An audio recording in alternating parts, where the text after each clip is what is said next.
بسم اللہ الرحمن الرحیم۔ اے پیغمبر، لوگ تم سے مال غنیمت کے بعد، مومن تو وہ لوگ ہیں کہ جب ان کے سامنے اللہ کا ذکر ہوتا ہے تو ان کے دل ڈر جاتے ہیں، اور جب ان کے سامنے اس کی آیتیں پڑھی جاتی ہیں تو وہ آیتیں ان کے ایمان کو اور ترقی دیتی ہیں، اور وہ اپنے پروردگار پر بھروسہ کرتے ہیں، جو نماز قائم کرتے ہیں، اور ہم نے ان کو جو رزق دیا ہے اس میں سے فی سبیل اللہ خرچ کرتے ہیں۔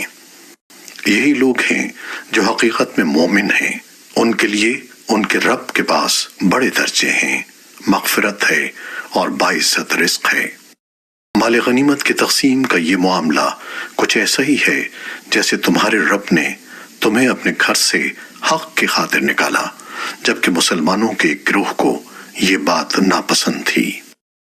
وہ تم سے حق کے معاملے میں اس کے واضح ہو جانے کے باوجود اس طرح بحث کر رہے تھے جیسے ان کو موت کی طرف ہانکا کر لے جایا جا رہا ہو، اور وہ اسے آنکھوں سے دیکھ رہے ہوں۔ اور وہ وقت یاد کرو جب اللہ تم سے یہ وعدہ کر رہا تھا کہ دو گروہوں میں سے کوئی ایک تمہارا ہوگا، اور تمہاری خواہش تھی کہ جس گروہ میں خطرے کا کوئی کانٹا نہیں تھا وہ تمہیں ملے، اور اللہ یہ چاہتا تھا کہ اپنے احکام سے حق کو حق کر دکھائے اور کافروں کی جڑ کاٹ ڈالے، تاکہ حق کا حق ہونا اور باطل کا باطل ہونا ثابت کر دے، چاہے مجرم لوگوں کو یہ بات کتنی ناگوار ہو۔ یاد کرو جب تم اپنے رب سے فریاد کر رہے تھے تو اس نے تمہاری فریاد کا جواب دیا کہ میں تمہاری مدد کے لیے 1000 فرشتوں کی کمک بھیجنے والا ہوں جو لگاتار آئیں گے۔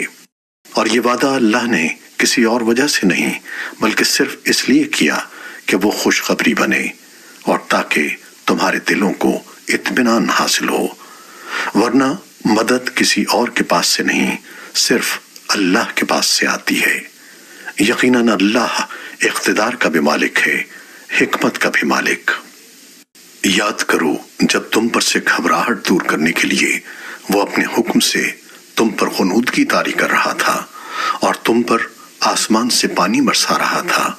تاکہ اس کے ذریعے تمہیں پاک کرے، تم سے شیطان کی گندگی دور کرے، تمہارے دلوں کی ڈھارس بندھائے اور اس کے ذریعے تمہارے پاؤں اچھی طرح جما دے۔ وہ وقت جب تمہارا رب فرشتوں کو وحی کے ذریعے حکم دے رہا تھا کہ میں تمہارے ساتھ ہوں، اب تم مومنوں کے قدم جماؤ، میں کافروں کے دلوں میں رعب طاری کر دوں گا، پھر تم گردنوں کے اوپر وار کرو اور ان کی انگلیوں کے ہر جوڑ پر ضرب لگاؤ۔ یہ اس لیے کہ انہوں نے اللہ اور اس کے رسول سے دشمنی مول لی ہے، اور اگر کوئی شخص اللہ اور اس کے رسول سے دشمنی مول لیتا ہے تو یقیناً اللہ کا عذاب بڑا سخت ہے۔ یہ سب تو اب چکھ لو، اس کے علاوہ حقیقت یہ ہے کہ کافروں کے لیے اصل عذاب دوزخ کا ہے۔ اے ایمان والو، جب کافروں سے تمہارا آمنا سامنا ہو جائے جبکہ وہ چڑھائی کر کے آ رہے ہوں تو ان کو پیٹھ مت دکھاؤ، اور اگر کوئی شخص کسی جنگی چال کی وجہ سے ایسا کر رہا ہو یا اپنی کسی جماعت سے جا ملنا چاہتا ہو اس کی بات تو اور ہے، مگر اس کے سوا جو شخص ایسے دن اپنی پیٹھ پھیرے گا تو وہ اللہ کی طرف سے غضب لے کر لوٹے گا، اور اس کا ٹھکانہ جہنم ہوگا، اور وہ بہت برا ٹھکانہ ہے۔ چنانچہ مسلمانوں، حقیقت میں تم نے ان کافروں کو قتل نہیں کیا تھا بلکہ انہیں اللہ نے قتل کیا تھا، اور اے پیغمبر جب تم نے ان پر مٹی پھینکی تھی تو وہ تم نے نہیں بلکہ اللہ نے پھینکی تھی، اور تمہارے ہاتھوں یہ کام اس لیے کرایا تھا تاکہ اس کے ذریعے اللہ مومنوں کو بہترین اجر عطا کرے۔ بے شک اللہ ہر بات کو سننے والا، ہر چیز کو جاننے والا ہے۔ یہ سب کچھ تو اپنی جگہ، اس کے علاوہ یہ بات بھی تھی کہ اللہ کو کافروں کی ہر سازش کو کمزور کرنا تھا۔ اے کافرو، اگر تم فیصلہ چاہتے تھے تو لو، اب فیصلہ تمہارے سامنے آ گیا، اب اگر تم باز آ جاؤ تو یہ تمہارے ہی لیے بہتر ہوگا، اور اگر تم پھر وہی کام کرو گے جو اب تک کرتے رہے ہو تو ہم بھی پھر وہی کام کریں گے جو اب کیا ہے، اور تمہارا جتھا تمہارے کچھ کام نہیں آئے گا، چاہے وہ کتنا زیادہ ہو، اور یاد رکھو کہ اللہ مومنوں کے ساتھ ہے۔ اے ایمان والو، اللہ اور اس کے رسول کی تابعداری کرو، اور اس تابعداری سے منہ نہ موڑو جبکہ تم اللہ اور رسول کے احکام سن رہے ہو، اور ان لوگوں کی طرح نہ ہو جانا جو کہتے تو ہیں کہ ہم نے سن لیا مگر وہ حقیقت میں سنتے نہیں ہیں۔ یقین رکھو کہ اللہ کے نزدیک بدترین جانور وہ بہرے گونگے لوگ ہیں جو عقل سے کام نہیں لیتے، اور اگر اللہ کے علم میں ان کے اندر کوئی بھلائی ہوتی تو وہ ان کو سننے کی توفیق دے دیتا، لیکن اب جب کہ ان میں بھلائی نہیں ہے، اگر ان کو سننے کی توفیق دے بھی دے تو وہ منہ موڑ کر بھاگ جائیں گے۔ اے ایمان والو،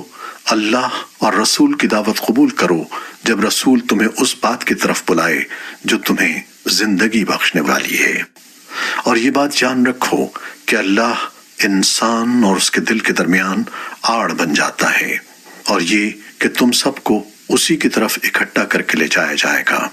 اور ڈرو اس وبال سے جو تم میں سے صرف ان لوگوں پر نہیں پڑے گا جنہوں نے ظلم کیا ہوگا، اور جان رکھو کہ اللہ کا عذاب بڑا سخت ہے۔ اور وہ وقت یاد کرو جب تم تعداد میں تھوڑے تھے، تمہیں لوگوں نے تمہاری سرزمین میں دبا کر رکھا ہوا تھا، تم ڈرتے تھے کہ لوگ تمہیں اچک کر لے جائیں گے، پھر اللہ نے تمہیں ٹھکانہ دیا اور اپنی مدد سے تمہیں مضبوط بنا دیا، اور تمہیں پاکیزہ چیزوں کا رزق عطا کیا تاکہ تم شکر کرو۔ اے ایمان والو، اللہ اور رسول سے بے وفائی نہ کرنا، اور نہ جانتے بوجھتے اپنی امانتوں میں خیانت کے مرتکب ہونا، اور یہ بات سمجھ لو کہ تمہارے مال اور تمہاری اولاد ایک آزمائش ہیں، اور یہ کہ عظیم انعام اللہ ہی کے پاس ہے۔ اے ایمان والو، اگر تم اللہ کے ساتھ تقوی کی روش اختیار کرو گے تو وہ تمہیں حق و باطل کی تمیز عطا کر دے گا، اور تمہاری برائیوں کا کفارہ کر دے گا، اور تمہیں مغفرت سے نوازے گا، اور اللہ فضل عظیم کا مالک ہے۔ اور اے پیغمبر، وہ وقت یاد کرو جب کافر لوگ تمہارے خلاف منصوبے بنا رہے تھے کہ تمہیں گرفتار کر لیں یا تمہیں قتل کر دیں یا تمہیں وطن سے نکال دیں۔ وہ اپنے منصوبے بنا رہے تھے اور اللہ اپنا منصوبہ بنا رہا تھا، اور اللہ سب سے بہتر منصوبہ بنانے والا ہے۔ اور جب ان کے سامنے ہماری آیتوں کی تلاوت کی جاتی ہے تو یہ کہتے ہیں کہ بس ہم نے سن لیا،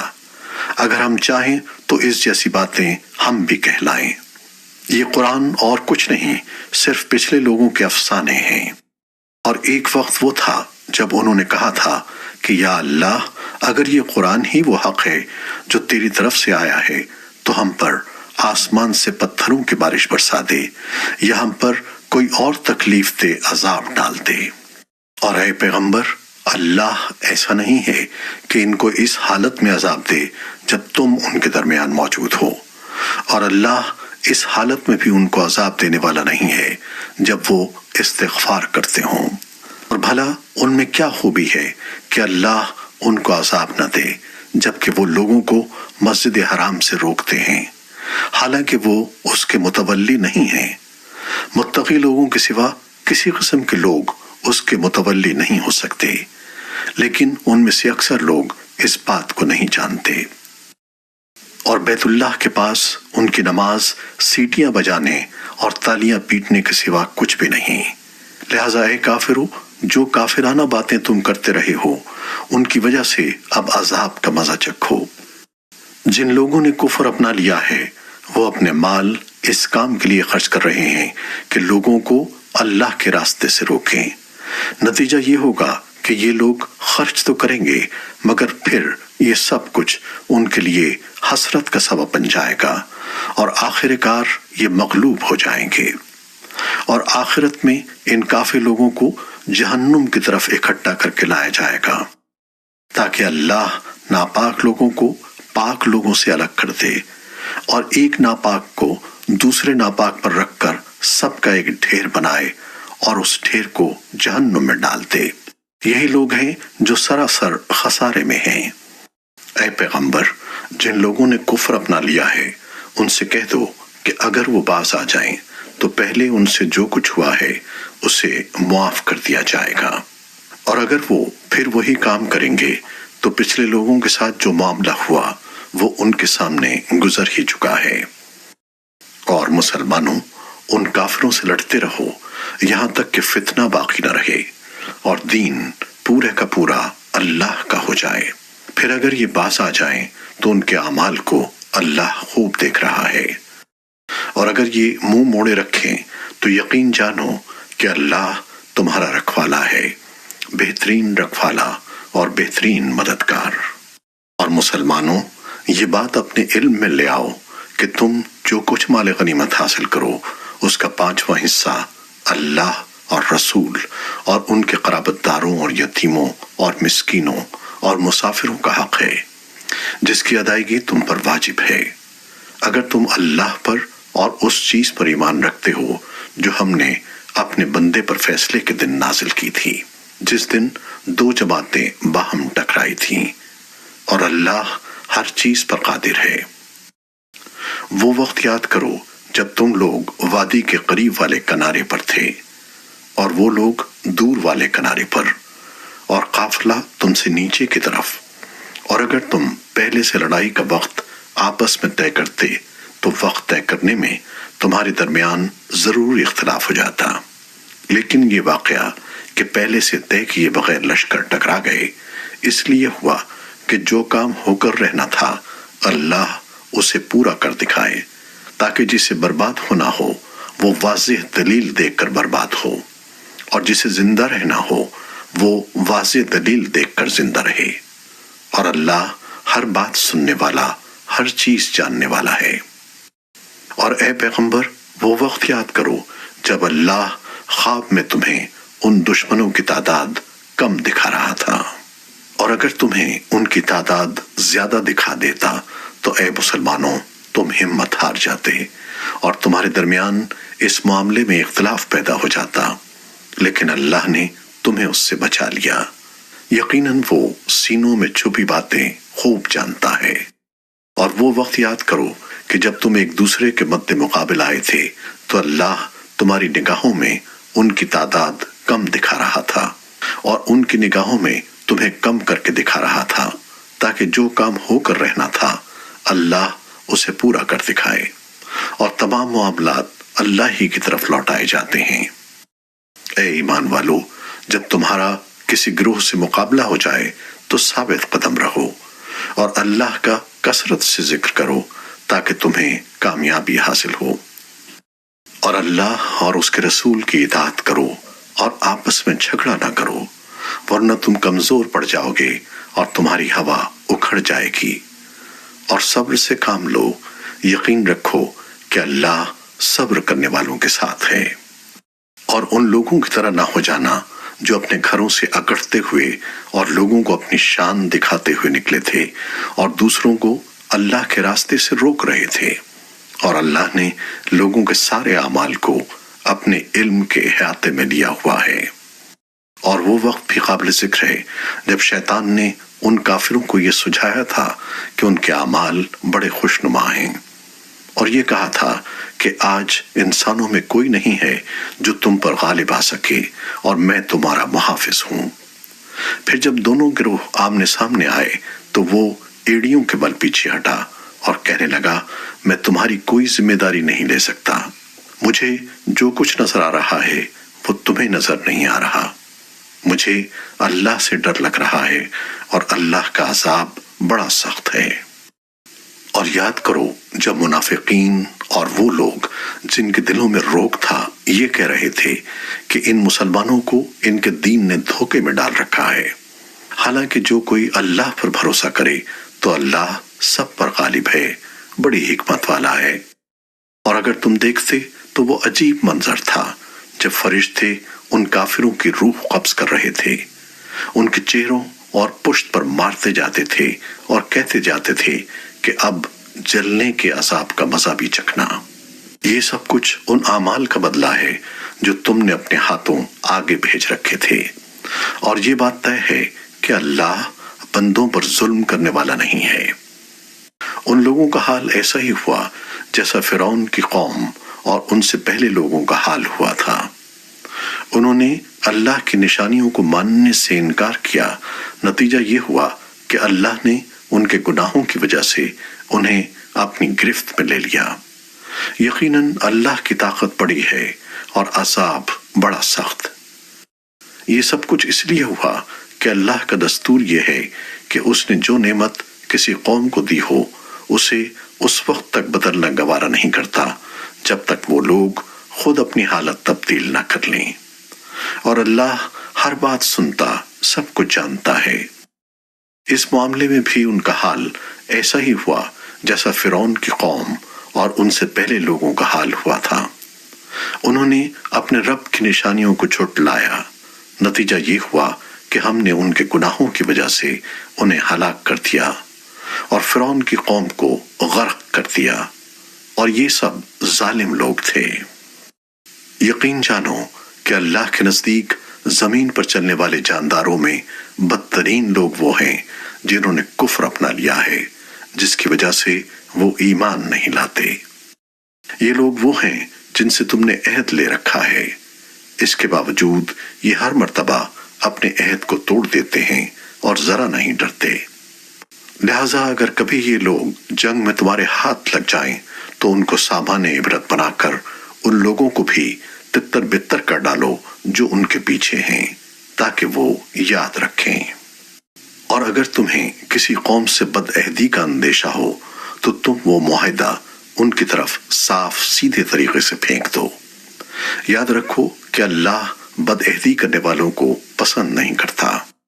اور کافر لوگ ہرگز یہ خیال بھی دل میں نہ لائیں کہ وہ بھاگ نکلے ہیں۔ یہ یقینی بات ہے کہ وہ اللہ کو عاجز نہیں کر سکتے۔ اور مسلمانوں، جس قدر طاقت اور گھوڑوں کی جتنی چھاؤنیاں تم سے بن پڑیں ان سے مقابلے کے لیے تیار کرو، جن کے ذریعے تم اللہ کے دشمن اور اپنے موجودہ دشمن پر بھی ہیبت طاری کر سکو، اور ان کے علاوہ دوسروں پر بھی جنہیں ابھی تم نہیں جانتے مگر اللہ انہیں جانتا ہے۔ اور اللہ کے راستے میں تم جو کچھ خرچ کرو گے وہ تمہیں پورا پورا دے دیا جائے گا، اور تمہارے لیے کوئی کمی نہیں کی جائے گی۔ اور اگر وہ لوگ صلح کی طرف جھکیں تو تم بھی اس کی طرف جھک جاؤ، اور اللہ پر بھروسہ رکھو۔ یقین جانو وہی ہے جو ہر بات سنتا، سب کچھ جانتا ہے۔ اور اگر وہ تمہیں دھوکہ دینے کا ارادہ کریں گے تو اللہ تمہارے لیے کافی ہے۔ وہی تو ہے جس نے اپنی مدد کے ذریعے اور مومنوں کے ذریعے تمہارے ہاتھ مضبوط کیے، اور ان کے دلوں میں ایک دوسرے کی الفت پیدا کر دی۔ اگر تم زمین بھر کی ساری دولت بھی خرچ کر لیتے تو ان کے دلوں میں یہ الفت پیدا نہ کر سکتے، لیکن اللہ نے ان کے دلوں کو جوڑ دیا۔ وہ یقیناً اقتدار کا بھی مالک ہے، حکمت کا بھی مالک۔ اے نبی، تمہارے لیے تو بس اللہ اور وہ مومن لوگ کافی ہیں جنہوں نے تمہاری پیروی کی ہے۔ اے نبی، مومنوں کو جنگ پر ابھارو۔ اگر تمہارے 20 آدمی ایسے ہوں گے جو ثابت قدم رہنے والے ہوں تو وہ 200 پر غالب آ جائیں گے، اور اگر تمہارے 100 آدمی ہوں گے تو کافروں کے 1000 پر غالب آ جائیں گے، کیونکہ وہ ایسے لوگ ہیں جو سمجھ نہیں رکھتے۔ لو، اب اللہ نے تم سے بوجھ ہلکا کر دیا، اور اس کے علم میں ہے کہ تمہارے اندر کچھ کمزوری ہے، لہٰذا اب حکم یہ ہے کہ اگر تمہارے ثابت قدم رہنے والے 100 آدمی ہوں تو وہ 200 پر غالب آ جائیں گے، اور اگر تمہارے 1000 آدمی ہوں تو وہ اللہ کے حکم سے 2000 پر غالب آ جائیں گے، اور اللہ ثابت قدم رہنے والوں کے ساتھ ہے۔ یہ بات کسی نبی کے شایع نشان نہیں ہے کہ اس کے پاس قیدی رہیں جب تک کہ وہ زمین میں دشمنوں کا خون اچھی طرح نہ بہا چکا ہو، جس سے ان کا رعب پوری طرح ٹوٹ جائے۔ تم دنیا کا ساز و سامان چاہتے ہو اور اللہ تمہارے لیے آخرت کی بھلائی چاہتا ہے، اور اللہ صاحب اقتدار بھی ہے، صاحب حکمت بھی۔ اگر اللہ کی طرف سے ایک لکھا ہوا حکم پہلے نہ آ چکا ہوتا تو جو راستہ تم نے اختیار کیا اس کی وجہ سے تم پر کوئی بڑی سزا آ جاتی۔ لہذا اب تم نے جو مال غنیمت میں حاصل کیا ہے اسے پاکیزہ حلال مال کے طور پر کھاؤ اور اللہ سے ڈرتے رہو، یقیناً اللہ بہت بخشنے والا بڑا مہربان ہے۔ اے نبی، تم لوگوں کے ہاتھوں میں جو قیدی ہیں اور جنہوں نے مسلمان ہونے کا ارادہ ظاہر کیا ہے ان سے کہہ دو کہ اگر اللہ تمہارے دلوں میں بھلائی دیکھے گا تو جو مال تم سے فدیہ میں لیا گیا ہے اس سے بہتر تمہیں دے دے گا اور تمہاری بخشش کر دے گا، اور اللہ بہت بخشنے والا بڑا مہربان ہے۔ اگر ان لوگوں نے اے نبی تم سے خیانت کا ارادہ کیا تو یہ اس سے پہلے اللہ کے ساتھ خیانت کر چکے ہیں، جس کے نتیجے میں اللہ نے انہیں تمہارے قابو میں دے دیا، اور اللہ کا علم بھی کامل ہے، حکمت بھی کامل۔ جو لوگ ایمان لائے ہیں اور انہوں نے ہجرت کی ہے اور اپنے مالوں اور جانوں سے اللہ کے راستے میں جہاد کیا ہے، وہ اور جنہوں نے ان کو مدینے میں آباد کیا اور ان کی مدد کی، یہ سب لوگ آپس میں ایک دوسرے کے ولی وارث ہیں۔ اور جو لوگ ایمان لے آئے ہیں مگر انہوں نے ہجرت نہیں کی، جب تک وہ ہجرت نہ کر لیں، اے مسلمانوں تمہارا ان سے وراثت کا کوئی رشتہ نہیں ہے۔ ہاں اگر دین کی وجہ سے وہ تم سے کوئی مدد مانگے تو تم پر ان کی مدد واجب ہے، سوائے اس صورت کے جبکہ وہ مدد کسی ایسی قوم کے خلاف ہو جس کے ساتھ تمہارا کوئی معاہدہ ہے، اور جو کچھ تم کرتے ہو اللہ اسے اچھی طرح دیکھتا ہے۔ اور جن لوگوں نے کفر اپنا رکھا ہے وہ آپس میں ایک دوسرے کے ولی وارث ہیں، اگر تم ایسا نہیں کرو گے تو زمین میں فتنہ اور بڑا فساد برپا ہوگا۔ اور جو لوگ ایمان لے آئے اور انہوں نے ہجرت کی اور اللہ کے راستے میں جہاد کیا، وہ اور جنہوں نے انہیں آباد کیا اور ان کی مدد کی، وہ سب صحیح معنی میں مومن ہیں۔ ایسے لوگ مغفرت اور باعزت رزق کے مستحق ہیں۔ اور جنہوں نے بعد میں ایمان قبول کیا اور ہجرت کی اور تمہارے ساتھ جہاد کیا تو وہ بھی تم میں شامل ہیں، اور ان میں سے جو لوگ پرانے مہاجرین کے رشتہ دار ہیں وہ اللہ کی کتاب میں ایک دوسرے کی میراث کے دوسروں سے زیادہ حقدار ہیں۔ یقیناً اللہ ہر چیز کا پورا علم رکھتا ہے۔